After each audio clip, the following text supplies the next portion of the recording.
안녕하세요. 오늘도 사연살롱을 찾아주셔서 감사합니다.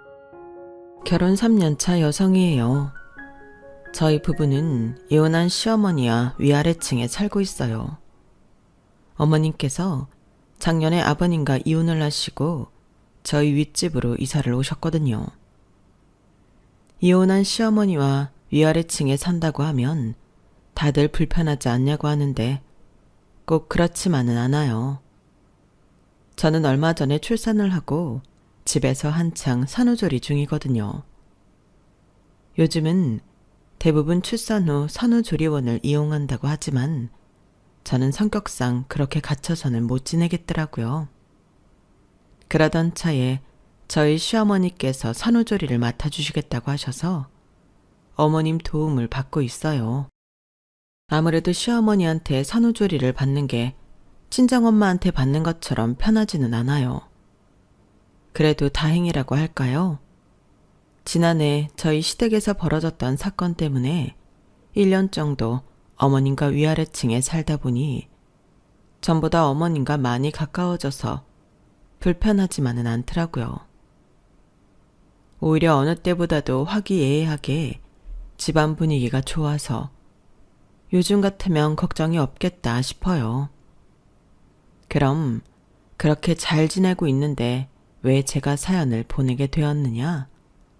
그건 바로 제 시아버지 때문이에요. 왜 나이가 많다고 다 어른은 아니라고 하잖아요.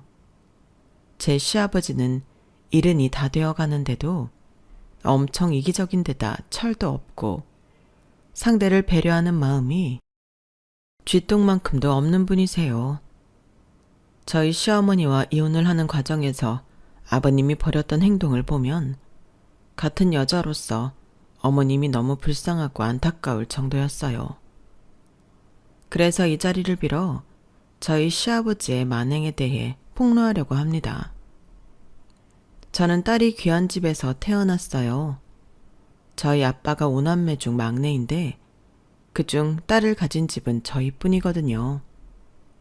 큰 집, 작은 집, 고모들까지 죄다 아들만 낳아서 딸이 귀한 상황이라 저는 태어나던 순간부터 온 집안 사람들 사랑을 듬뿍 받을 수밖에 없었어요. 제 자랑 같긴 합니다만 제가 인물도 좀 되고 공부도 잘해서 집안 어른들한테 특히 더 사랑을 받았던 것 같아요.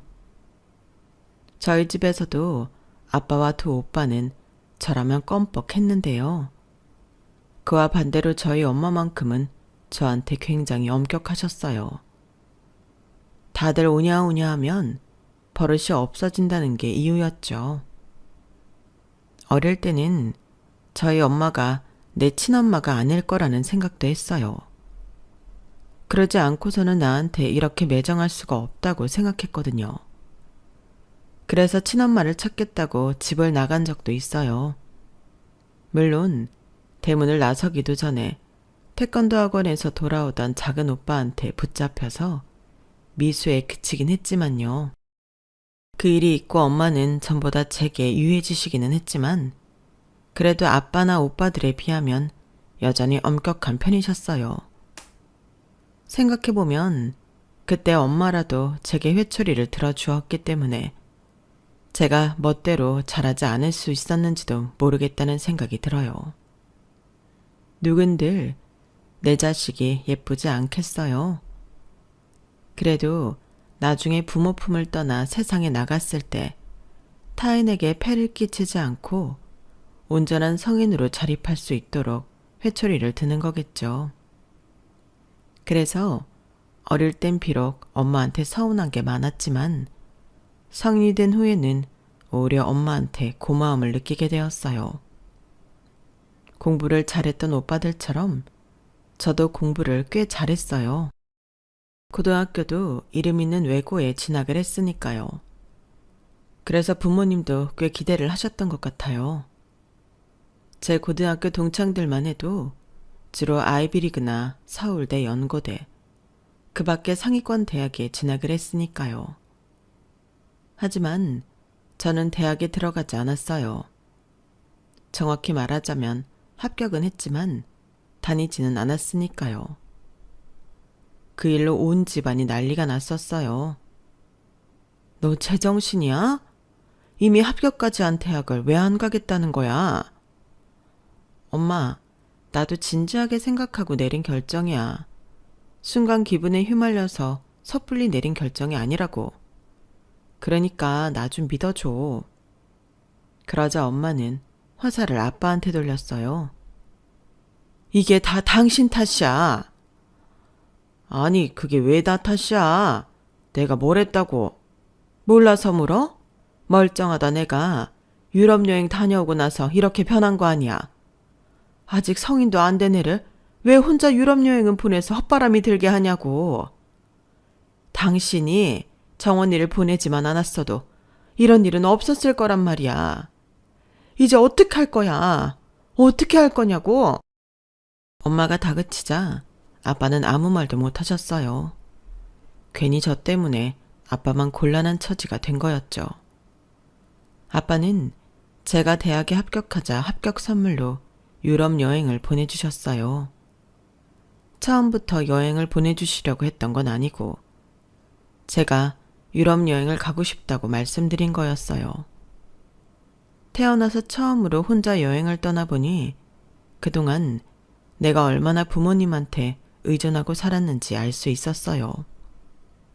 배낭을 메고 직접 숙소를 찾고 환전을 하고 현지 대중교통을 이용하면서 매일매일이 미션을 완수하는 기분이었어요.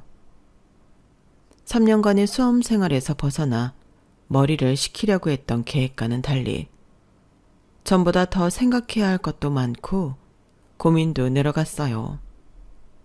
하지만 그런 만큼 상대적으로 자존감과 독립심도 높아지더라고요. 내 힘으로 무언가를 해냈을 때 내 스스로 자립할 수 있을 거라는 확신이 생겼거든요. 그러던 차에 세계 각국의 외국인 친구들을 사귀고 대화를 나누게 되면서 사업을 해야겠다는 생각을 하게 되었어요. 강의실에서 하는 공부도 물론 인생을 살아가는데 큰 도움이 되겠지만 그럴 시간에 차라리 현장에서 부딪혀가면서 배우고 싶어서 기껏 들어간 대학을 포기하게 되었죠. 대학은 나중에 필요하면 그때 가면 될 것 같았거든요. 그 결정에 대해서는 지금도 후회하지 않아요. 물론 대학이라는 타이틀 없이 한국 사회에서 성공하기에는 여러 가지 어려움이 있었지만요. 유럽 배낭여행을 마치고 집으로 돌아온 저는 부모님께 이런 제 뜻을 밝혔어요. 앞서 말씀드린 것처럼 부모님 반대가 심했는데 엄마는 특히 더했어요. 한 달 이상 대학 포기 문제로 부모님과 말씨름을 했고 결국엔 부모님이 제 뜻을 받아들이셨어요. 물론 단서는 있었죠. 좋아, 이번엔 네가 원하는 대로 해. 기간은 딱 2년이야. 아들 군대 보내는 셈 치고 시간 주는 거니까 그 안에 승부를 봐. 대신에 해보고 안 되면 바로 수능 준비하는 거야. 그땐 찍소리 말고 엄마 말 듣는 거다. 2년 동안 창업을 하고 승부를 낸다는 건 사실 쉬운 일은 아니었어요. 일단 사업을 하려면 창업 자금을 모아야 하고 그러려면 일을 해야 했거든요. 그렇게 창업 자금을 모아도 창업을 했다고 해서 바로 수익이 나는 게 아니잖아요. 아무리 생각해도 시간이 촉박했어요. 하지만 그렇다고 어렵게 얻은 기회를 놓치고 싶지는 않더라고요. 그래서 일단은 돈을 벌면서 사업을 해나갈 수 있는 밑바탕을 만들자 싶었죠. 1년간은 밤낮 없이 닥치는 대로 일을 해서 창업자금을 모았어요. 물론 제가 하려는 사업이 창업자금이 그리 많이 드는 일은 아니어서 1년 정도 돈을 모으면 가능하겠더라고요. 처음 사업을 해야겠다고 생각했을 때 제일 먼저 든 생각은 적은 투자금으로 시작할 수 있는 일이었어요. 한마디로 돈 안 들이고 할 수 있는 일이었죠. 그리고 그 시작은 벨기에 여행 중에 게스트하우스에서 있었던 일이었어요. 제가 손톱깎이로 손톱을 깎고 있었는데 그걸 본 캐나다 친구가 그건 어디서 살 수 있냐고 묻더라고요. 당시 제가 쓰고 있던 손톱깎이는 한국인이라면 다들 아는 한국 브랜드 제품이었는데 그게 해외에 수출이 되고 있는지는 모르는 상태라서 잘 모르겠다고 대답했죠. 그랬더니 이베이에서 검색을 해봐야겠다고 하더군요. 그리고 저녁 때쯤 그 친구가 이베이에서 같은 손톱깎이를 찾았다고 말해주었어요. 그때 친구를 따라 이베이에서 한국 제품을 검색해 보았더니 많지는 않아도 몇몇 가지는 올라와 있더라고요. 이런 틈새 시장도 뚫는 사람들이 다 있구나 생각하고 넘어갔었는데 이게 제 운명을 바꾸게 될 줄 누가 알았겠어요. 질 좋은 제품이지만 판로를 못 찾아서 경영난을 겪고 있는 중소기업을 위주로 해외 시장에 연결하는 마케터가 돼야겠다는 꿈을 갖게 되었으니까요. 처음에는 시장조사 차원에서 몇 가지 한국 제품을 이베이에 올렸어요. 다 제가 써보고 고른 제품들이라 제품의 질은 보장할 수 있는 제품들이었죠. 낚시도 그렇지만 첫 입질이 올 때까지가 무척 초조하잖아요. 저도 그랬어요. 사이트에 제품을 올려두고 매 시간마다 클릭을 해보곤 했어요. 처음엔 별 반응이 없었는데 한 열흘쯤 지났을까요? 한두 개씩 팔리기 시작하더라고요. 그러다가 몇 가지 특정 제품이 입소문을 타고 꾸준히 팔리기 시작했어요. 이후로도 여러 제품을 사이트에 등록하고 거기서 또 인기 상품이 생겨나기를 반복하는 동안 통장에 돈이 차곡차곡 쌓이기 시작했죠. 그렇게 모은 창업자금으로 본격적으로 다양한 플랫폼을 이용한 해외 마케팅을 시작했어요. 영업 비밀이라서 자세한 설명은 해드릴 수 없지만 플랫폼이 많아질수록 마케팅의 방식을 달리하면서 판매 실적을 늘려갔고 회사 직원 충원을 하면서 많은 변화가 일어났어요. 처음엔 내 방에서 컴퓨터 한 대를 놓고 시작했던 사업이 지금은 번듯한 사무실에서 직원을 두고 회사 대표가 되었으니까요. 저는 비록 대학을 나오지 않았지만 직원들 중에는 한국 명문대 졸업생도 있고 해외 명문대를 나온 사람도 있어요. 물론 고졸 출신도 있고요. 대표인 제가 고졸이다 보니 딱히 학력은 안 보게 되더라고요. 일 잘하면 그걸로 되는 거니까요. 그런데 또래 친구들보다 일찍 사회생활을 시작하고 성공을 맛보자 생각하지 못한 문제가 생기더라고요. 어린 나이부터 일에만 빠져 살다 보니 내 자신을 챙기지 못했던 거예요.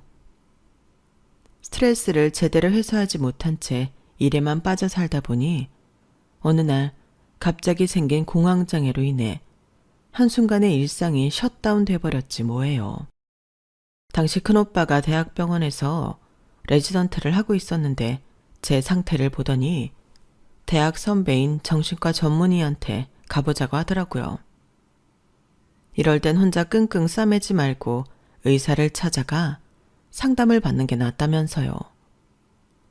그렇게 큰오빠 손에 이끌려 상담을 받으러 병원에 갔는데 결론부터 말하자면 그때 제 담당 선생님이 지금의 제 남편이 되었어요. 큰오빠 대학 선배라서 저와는 나이 차이가 꽤 났지만 대화도 잘 통하고 무엇보다 가치관이 비슷했어요. 그래도 처음부터 연인 사이로 발전한 건 아니고 착실하게 2년 가까이 상담 치료를 받았고 상담을 마치고 1년 이상 지난 뒤에야 사적으로 만나는 사이가 되었어요. 그것도 저희 오빠가 근무하는 병원에 갔다가 우연히 재회를 하면서 그렇게 되었죠. 처음 만났을 때부터 호감은 있었지만 바로 사귀지 않고 거리를 뒀던 데는 이유가 있어요. 정신과 상담을 받는 환자 중에는 자신의 담당의에게 맹목적으로 의지하는 경우가 많은데 이걸 사랑이랑 혼동하는 경우도 있다고 하더라고요. 그래서 저도 남편도 스스로 거리를 두고 마음을 확실히 할 필요가 있다고 판단했고 그러다 우연까지 겹치자 바로 사귀게 된 거예요. 2년 가까이 남편한테 상담 치료를 받으면서 깨닫게 된 건 정신건강을 지키는 게 매일 영양제를 챙겨 먹는 것보다 더 중요하다는 사실이에요. 정신이 무너지면 인생이 무너지는 거니까요. 그래서 일도 줄이고 강제적으로라도 쉬는 시간을 갖곤 했어요. 내 인생의 1순위를 일이 아닌 내 자신으로 바꾸자 생활에도 많은 변화가 일어났고 불필요하다고 생각했던 대학 진학에도 긍정적으로 생각하게 되었죠. 그래서 수능 시험을 다시 보게 되었어요. 공부에서 오래 손을 떼서 그런지 고등학생 때만큼 모의고사 성적이 나오지는 않았지만 그래도 썩어도 준치라는 말이 무색하지 않을 정도로 꽤 괜찮은 점수가 나오더라고요. 그렇게 반년 정도 일과 공부를 병행한 끝에 저는 서울에 위치한 모 대학 심리학과에 합격했어요. 예전에 합격했던 학교에 비하면 많이 처지는 학교긴 했지만 제가 원하는 과에 합격했기 때문에 나름 만족했어요. 물론 저희 엄마는 재수를 강요하셨지만요. 엄마, 나 대학 졸업장이 필요해서 대학 가는 거 아니야. 그 과에서 배우는 내용이 필요해서 그런 거지. 엄마가 자꾸 이러면 나 이번에도 대학 포기하는 수가 있어. 어떻게 할까? 이 대학이라도 갈까? 아니면 그냥 고졸로 남을까? 반협박에 가까운 말에 엄마는 한숨을 몰아쉬고는 네 멋대로 하라고 하셨어요. 사실 당시에 제가 걱정하던 부분은 엄마의 반대가 아니라 제가 운영하던 사업체였어요. 아무래도 학교에 다니면서는 전처럼 회사 운영이 불가능했거든요. 그렇다고 직원들한테만 맡기기도 힘들어서 회사 문을 닫아야 하나 고민을 했어요. 그런데 그때 마침 거래처 사장님이 저희 회사에 관심을 보이셔서 적당한 가격에 고용 승계까지 약속받고 넘길 수 있었어요. 제 청춘을 함께해온 사업에서 손을 떼게 되니 한동안은 속옷을 안 입은 것처럼 허전하고 괜히 불안했어요. 남편은 일시적인 현상이라며 학교 생활에 열중하다 보면 차츰 나아질 거라고 하더군요. 그건 남편 말이 맞았어요. 30이 다 되어가는 나이에 어린 동생들과 함께 강의를 듣고 조별 과제를 하면서 경쟁을 하다 보니 반년쯤 지나자 회사 일보다는 내 학점 챙기는 게 더 혈안이 되어 있는 내 자신을 발견하게 되었거든요. 그러다 2학년에 올라가자 남편이 은근슬쩍 결혼 얘기를 꺼내기 시작했고 저도 어차피 할 결혼이라면 한 살이라도 어릴 때 하는 게 나을 것 같아서 하자고 했어요.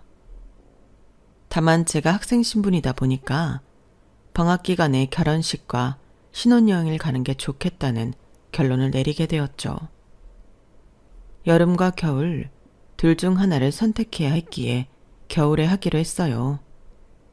여름엔 땀 때문에 화장도 흘러내리고 이래저래 힘드니까요. 우리끼리는 이렇게 대략적인 계획까지 세운 상황에 양가 부모님께 인사를 드리게 되었어요. 그때까지만 해도 부모님이 결혼을 반대하실 거라는 생각은 손톱만큼도 하지 않았거든요. 저희 집을 방문한 제 남편을 본 부모님은 나이 차이가 좀 나서 놀라기는 하셨지만 오히려 그래서 한 성격하는 딸을 잘 잡아줄 것 같다며 좋아하시더라고요. 다음은 시댁에 인사를 드리러 갈 차례였는데 거기서 복병을 만났지 뭐예요. 그건 바로 저희 시아버지였어요. 그러니까 한마디도 고졸이란 거네. 네? 아, 물론 졸업장은 고등학교 것까지 있긴 하지만 현재 대학에 다니고 있습니다. 아니, 그러니까 그게 그거 아니야. 남들 대학에 들어갈 땐 못 가고 28이나 먹고서야 대학교에 가는 거니까.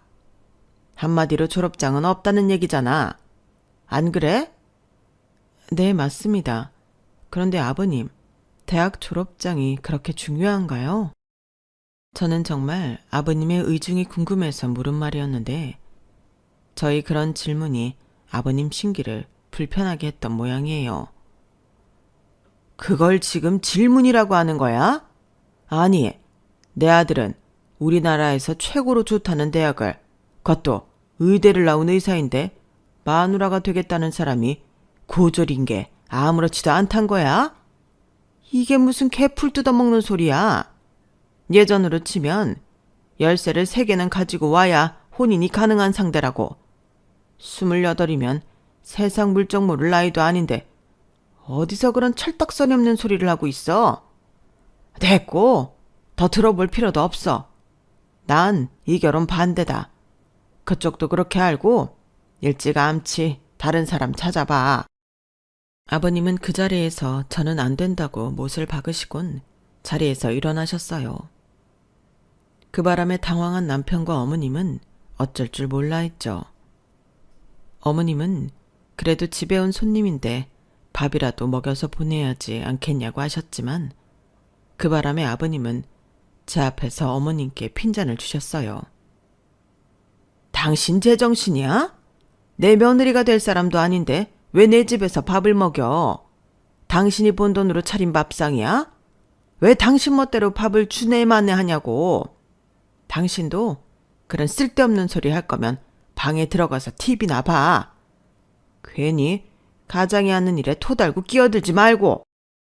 저 때문에 아버님한테 듣지 않아도 될 소리를 듣게 된 어머님께 죄송해서 그날은 조용히 시댁에서 나왔어요. 막상 나오고 보니 정말 열받더라고요. 남편은 옆에서 연신 제 기분을 풀어주려고 노력을 했지만 하나도 도움이 안 됐어요. 지금까지 살면서 그런 대접은 받아본 적이 없던 터라 충격이 엄청났거든요. 집에 돌아와서도 기분이 가시지 않아서 엄마한테 시댁에서 있었던 일을 고자질했어요. 그랬더니 엄마가 그러시는 거예요. 그거 봐. 네가 처음에 합격한 그 대학만 들어갔어도 그 집에서 그딴 소리를 들었겠니? 그러게, 왜 엄마 말을 안 들어서 이런 수모를 당해? 엄마는 마치 자신이 봉변을 당한 것처럼 엄청 분해하셨어요. 아무리 그래도 그렇지, 며느리 될 사람이 인사를 간 건데 그렇게 몰상식적으로 대할 수가 있니? 예, 차라리 잘 됐다. 그런 인간을 시아버지로 모시고 살 바에야 이 결혼 안 하는 게 나아. 이젠 그쪽이 좋다고 해도 내가 반대다. 어디 감히 내 딸한테 그딴 짓을 해? 의사? 아이고, 내 아들도 의사지만 난 내 며느리 들일 때 그런 짓 안 했어. 세상이 어떤 세상인데 그런 몰상식한 짓을 해? 자기 아들이 의사면 뭐해? 고작 페이닥터인데. 내 딸이 연간 벌어들이는 돈에 비하면 의사 월급은 3발의 피라고. 그런데 어디서 잘난 척이야? 엄마는 화가 쉽게 가라앉지 않으셨는지 한참을 열을 내셨어요. 그런 엄마를 보니까 이상하게 기분은 좋은 거 있죠. 집에서는 늘 저한테 잔소리만 하는 엄마였지만 그래도 내 새끼 건드는 놈한테는 이렇게 열을 내주시니 진짜 내 엄마가 맞구나 싶더라고요. 그런데 그 일이 있고 며칠 뒤 뜬금없이 시아버지가 제게 전화를 하신 거예요. 이전과는 달리 무척이나 사근사근한 목소리로 저를 며느리라고 부르시면서 말이에요. 며느라, 그날은 내가 말이 좀 과했지? 나이가 드니까 가끔 사리 분별이 안 되는구나. 그날 일은 나도 유감이라 생각한다. 그러니 마음에 담지 말고 털어버리렴. 아, 이번 주 토요일에 상훈이랑 같이 집에 좀 들러라. 네 시어머니가 넣어준다고 한우 갈비찜을 한다더구나. 그럼 그렇게 알고 끊으마. 아버님이 자신이 할 말만 하시고는 급하게 전화를 끊으셨어요. 모르긴 해도 제가 거절을 할까봐 일부러 그러신 것 같더라고요. 그런데 전화를 끊고 나니 기분이 이상하더라고요. 사람을 그렇게 비참하게 만들어 놓고 뭐? 유감이라고요? 이게 무슨 개벽다귀 같은 소리래요. 정말 어이가 없어서 남편한테 전화해 아버님하고 있었던 일을 전했어요. 그러면서 내가 얼마나 화가 나 있는지도 알려주었죠. 남편은 정신과 전문의답게 요령껏 제 감정이 수그러질 때까지 성심성의껏 달래주었어요.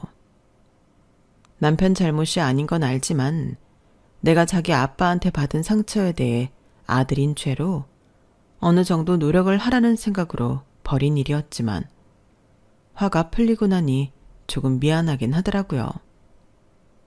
휴대폰 너머로 들리는 남편 목소리만 들어도 지금 남편 표정이 어떤지 훤히 보이는 것 같았거든요. 혹여 이 결혼 못한다고 나자빠질 줄 모를 어린애인 마음 달래주느라 전전긍긍하는 누총각의 애타는 마음도 느껴졌어요. 비록 시아버지한테는 감정이 좋지 않았지만 남편이 너무 마음에 들어서 마지막으로 한 번 더 아버님을 찾아뵙고 나서 이 결혼을 할지 말지 결정하기로 했어요. 그 주 주말 시댁에 갔더니 아버님이 이전과는 달리 180도 변해서는 제게 무척 잘해주시더라고요. 그때는 심정의 변화를 일으킨 이유가 뭐였는지 몰랐는데 결혼하고 얼마 지나지 않아서 남편이 이실직고를 하더라고요. 그러니까 아버님한테 내가 병원 차려주겠다고 한 얘기를 했었다 이거지? 그래서 아버님이 그렇게 확 달라지신 거고? 미안해. 그때는 아버지가 당신한테 함부로 하신 거에 화가 나서 나도 모르게 털어놓은 거야. 이렇게까지 확 변할 줄은 몰랐지만. 사실 저는 남편과 결혼을 준비하면서 그런 약속을 했어요. 신혼집은 남편이 마련하고 대신 저는 남편 병원을 차려주겠다고요. 제가 학교에 다녀야 해서 한동안 돈벌이를 못하게 될 테니 내가 차려주는 병원에서 당신이 벌어서 생활비를 대라고 말이죠. 일종의 투자이기도 하고 제 자존심의 표현이기도 했어요. 저는 데이트를 할 때도 그랬지만 남자라고 해서 데이트 비용을 다 대고 결혼할 때도 집까지 혼자 부담하는 게 불공평하다고 생각해 왔거든요. 함께 살자고 결혼을 하는 건데 한 사람만 독박을 쓰는 건 잘못된 거잖아요. 대신 집안일도 남자 여자가 공평하게 하자는 게 제 요구였어요. 남편도 저와 같은 생각이었고요. 그러니까 의사 남편을 얻느라 병원을 혼수로 해간 게 아니라 남편과 동등한 결혼 비용을 댄 거고 그 비용으로 병원을 차린 것 뿐이었어요. 다행히도 정신과는 다른 과에 비해 개원할 때 돈이 덜 들기도 해서 가능한 일이었죠. 그래서 딱히 시부모님 앞에서 생색을 내지 않았던 건데 남편이 저 대신 얘기를 한 거예요. 그 덕에 아버님은 혼수로 병원까지 해온 며느리를 아주 흡족해 하셨고 상견례 때에도 저희 부모님께 고개 숙여 사과를 할 정도로 어떻게든 이 결혼을 성사시키려고 노력했어요.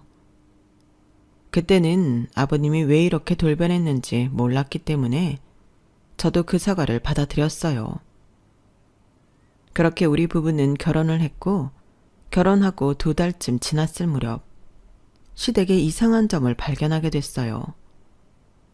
분명 저희 아버님이 차남이라고 알고 있는데 시할아버지 시할머니 제사를 저희 어머님이 지내시더라고요. 그렇다고 큰어머님이 오셔서 제사 음식 만드는 걸 돕는 것도 아니었어요. 제삿날에는 큰집 식구들 중 그 누구도 오지 않았거든요. 시집 오고 첫 제사라서 전날부터 시댁에 가서 어머님과 함께 재래시장에 가서 제수용품과 각종 재료를 사고 제사 당일엔 아침부터 어머님을 도와 제사 음식 준비를 했던 저로서는 이해가 안 가는 상황이었죠. 제사를 마치고 집으로 돌아가는 길에 남편한테 물었더니 별일 아니다라는 듯이 그러는 거예요. 큰어머니가 기독교 신자시거든. 큰아버지는 결혼하고부터 같이 교회에 나가신다나 봐. 아니, 그런다고 자기 부모 제사에도 안 와?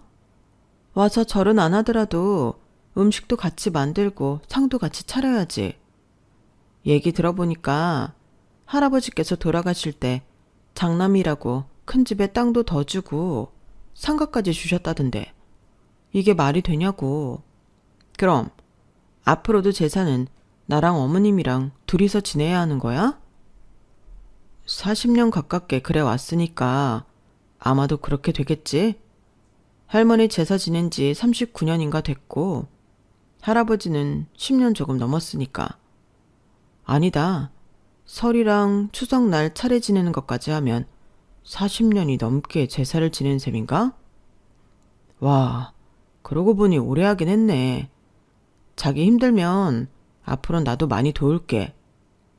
뭐? 아니, 그게 무슨 말도 안 되는 소리야. 자기가 돕고 안 돕고의 문제가 아니잖아. 그럼 40년 가까이 어머님 혼자 제사 준비를 해왔는데 지금까지 아버님이랑 당신은 당연하게 생각하고 있었던 거야? 1년에 제사 2번에 설 추석까지 총 4번을 혼자 일하시는데도 이 집안 남자들 진짜 최악이네? 그래 놓고 뭐? 도와줘? 진짜 어이가 없어서. 자기야, 따지고 보면 어머님이랑 나는 남의 집 자식이야. 이 집 어른들 제사를 왜 남의 집 자식들이 지내야 돼?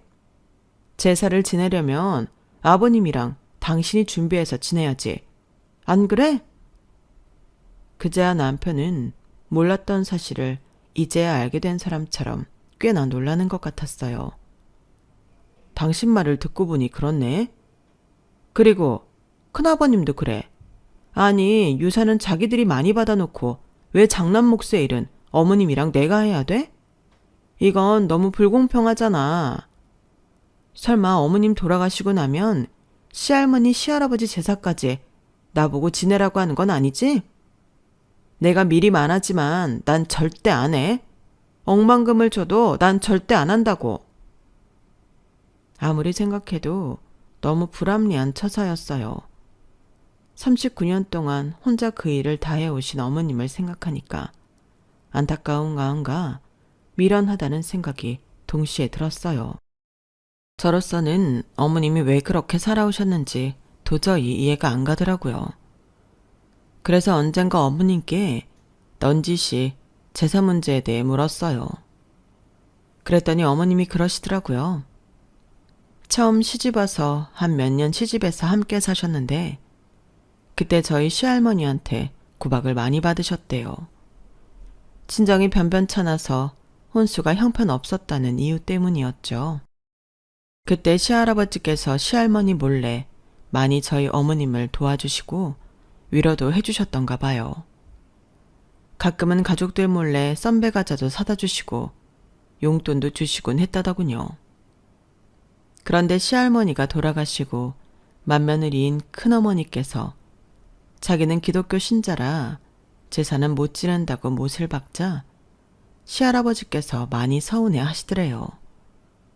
그래서 저희 어머님이 제사를 지내드렸는데 그게 지금까지 이어진 거라고 하시더군요. 어머님, 그럼 할아버지께서 돌아가실 때 땅이랑 상가를 큰아버님한테 주실 게 아니라 어머님한테 주셨어야죠. 안 그런가요?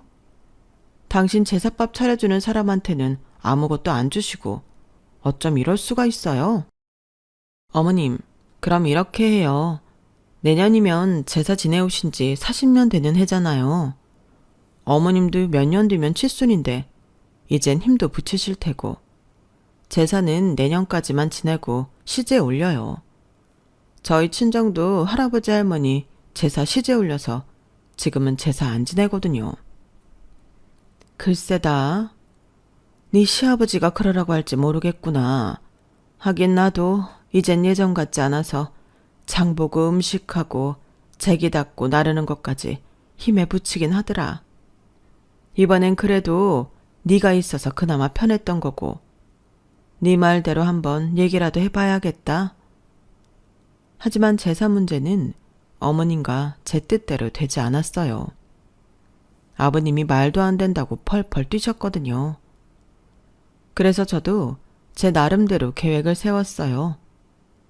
되고 안 되고는 일하는 사람이 결정하는 거지 입만 가지고 생색내는 사람이 정할 일이 아닌 거니까요. 시간은 흘러 이듬해 제가 시집 오고 두 번째 시할머니 제사가 돌아왔어요. 그런데 하필 그 무렵 어머님이 허리를 다치시는 바람에 병원에 입원을 하게 되셨지 뭐예요.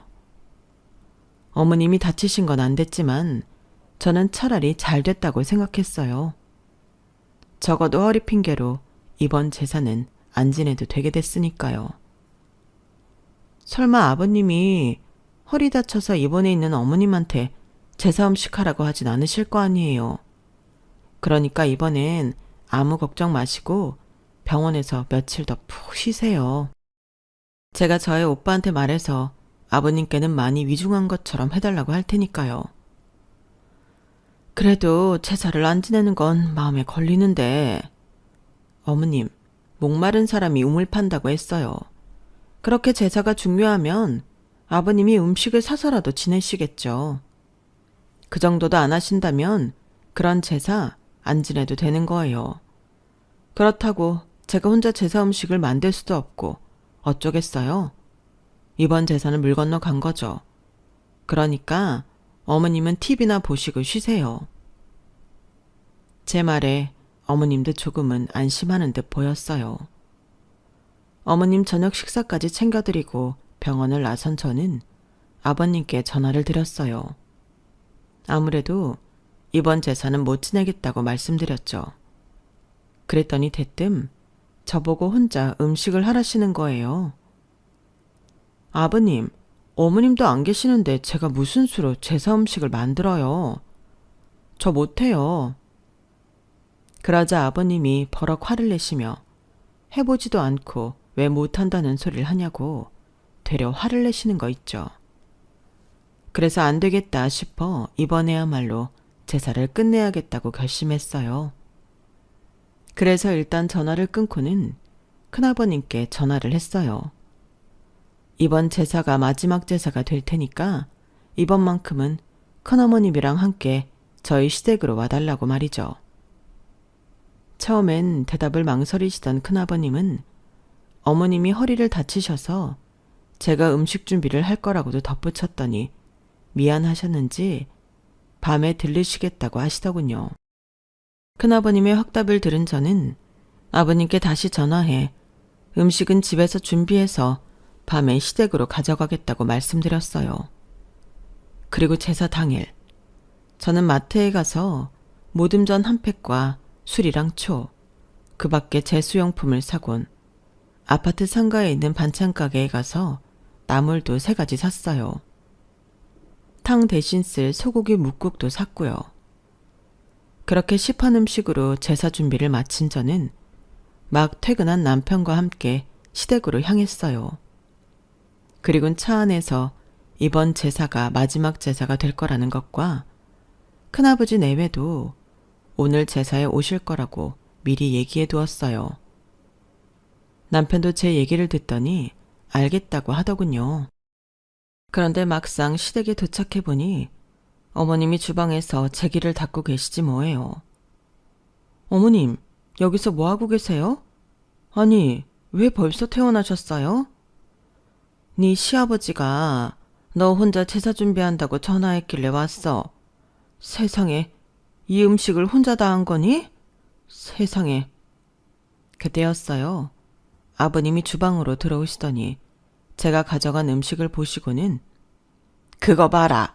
하면 다 하잖니? 이까짓 거 하는 게 뭐가 힘들다고 해보지도 않고 못한다는 소리를 해. 그래도 안심이다. 네 시어머니 죽고 나도 제사 걱정은 안 해도 되니 말이다. 그 말을 듣는데 순간 소름이 쫙 끼쳤어요. 어떻게 어머님 앞에서 저런 소리를 아무렇지도 않게 할 수 있나 생각됐거든요. 아니나 다를까 옆에서 저랑 같이 음식을 제 귀에 옮기던 남편이 버럭 소리 질렀어요. 아버지, 그걸 말이라고 하세요? 40년 동안 어머니 부려먹은 것도 모자라서 이젠 내 아내한테까지 그 고생을 시키겠다고요? 누구 맘대로요? 저는 절대 이 사람한테 제사니 명절 차례니 지내라고 안 할 거예요. 오늘 이후 어머니도 제 아내도 더는 제사 안 지낼 거라고요.